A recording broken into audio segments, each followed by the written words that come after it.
Chapter 7. Daniel's Vision of Four Beasts. Earlier, during the first year of King Belshazzar's reign in Babylon, Daniel had a dream and saw visions as he lay in his bed. He wrote down the dream, and this is what he saw.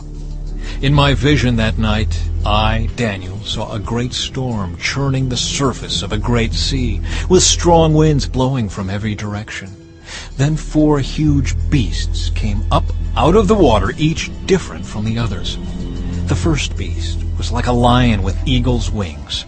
As I watched, its wings were pulled off, and it was left standing with its two hind feet on the ground, like a human being, and it was given a human mind. Then I saw a second beast, and it looked like a bear. It was rearing up on one side, and it had 3 ribs in its mouth between its teeth. And I heard a voice saying to it, "Get up, devour the flesh of many people." Then the third of these strange beasts appeared, and it looked like a leopard. It had 4 birds' wings on its back, and it had 4 heads. Great authority was given to this beast. Then, in my vision that night, I saw a fourth beast, terrifying, dreadful, and very strong. It devoured and crushed its victims with huge iron teeth, and trampled their remains beneath its feet. It was different from any of the other beasts, and it had 10 horns. As I was looking at the horns, suddenly another small horn appeared among them. 3 of the first horns were torn out by the roots to make room for it. This little horn had eyes like human eyes, and a mouth that was boasting arrogantly. I watched as thrones were put in place, and the Ancient One sat down to judge. His clothing was as white as snow, his hair like purest wool. He sat on a fiery throne with wheels of blazing fire, and a river of fire was pouring out, flowing from his presence. Millions of angels ministered to him. Many millions stood to attend him. Then the court began its session, and the books were opened. I continued to watch, because I could hear the little horn's boastful speech. I kept watching until the fourth beast was killed, and its body was destroyed by fire. The other 3 beasts had their authority taken from them, but they were allowed to live a while longer.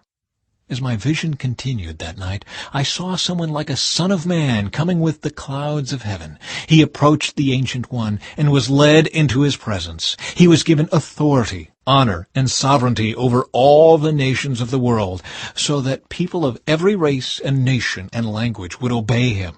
His rule is eternal. It will never end. His kingdom will never be destroyed. The vision is explained. I, Daniel, was troubled by all I had seen, and my visions terrified me. So I approached one of those standing beside the throne and asked him what it all meant. He explained it to me like this. These 4 huge beasts represent 4 kingdoms that will arise from the earth. But in the end, the holy people of the Most High will be given the kingdom, and they will rule forever and ever. Then I wanted to know the true meaning of the 4th beast, the one so different from the others and so terrifying. It had devoured and crushed its victims with iron teeth and bronze claws, trampling their remains beneath its feet.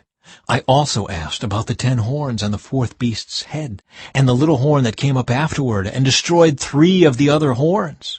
This horn had seemed greater than the others, and it had human eyes and a mouth that was boasting arrogantly.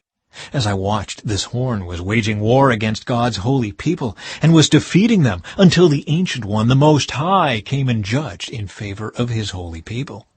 Then the time arrived for the holy people to take over the kingdom. Then he said to me, "This 4th beast is the 4th world power that will rule the earth. It will be different from all the others. It will devour the whole world, trampling and crushing everything in its path. Its 10 horns are 10 kings who will rule that empire. Then another king will arise, different from the other 10, who will subdue 3 of them.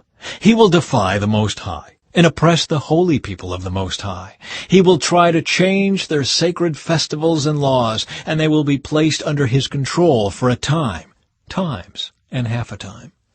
But then the court will pass judgment, and all his power will be taken away and completely destroyed. Then the sovereignty, power, and greatness of all the kingdoms under heaven will be given to the holy people of the Most High. His kingdom will last forever, and all rulers will serve and obey him." That was the end of the vision. I, Daniel, was terrified by my thoughts, and my face was pale with fear. But I kept these things to myself.